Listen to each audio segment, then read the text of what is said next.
আমাদের এখানে high school মাঠে চড়কের জন্যে আমাদের মন্দিরের সামনে সবাই হচ্ছে হাজরা যাওয়ার জন্য সাজছিল।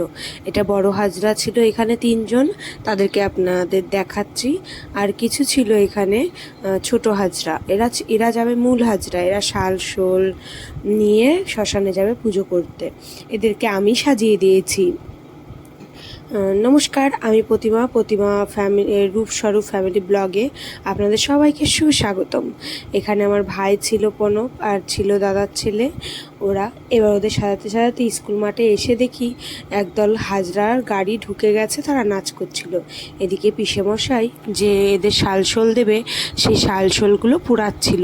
আর হাজরারাও চলে আসলো প্রণাম করতে মন্দিরে। প্রণাম করার পরে তাদের মাজায় বেঁধে দেওয়া হলো পুজোর সরঞ্জাম, শালশোল, তারপরে পুজো করার জন্য নানান রকমের জিনিস। এটা আমার ওই পিসেমশাইয়ের ছেলে। আর এখানে তারা এসে আবার শুয়ে পড়লো, তাদেরকে শালশোল সাদা কাপড়ে মুড়িয়ে বেঁধে দেওয়া হবে। শ্মশানে গিয়ে তারা এগুলো পুজো করবে। পুজো দিয়ে তারপর সেখান থেকে আবার পরের দিন সকালবেলা আসবে। শুধুমাত্র একটাই শ্মশানে যাবে তা কিন্তু নয়, আমাদের এখানে একটা শ্মশান আছে, সেই শ্মশানে যাবে, আবার নিমতলা শ্মশানে যাবে, আবার এই আমাদের 87-র দিকে একটা শ্মশান আছে, সেই শ্মশানেও আসবে।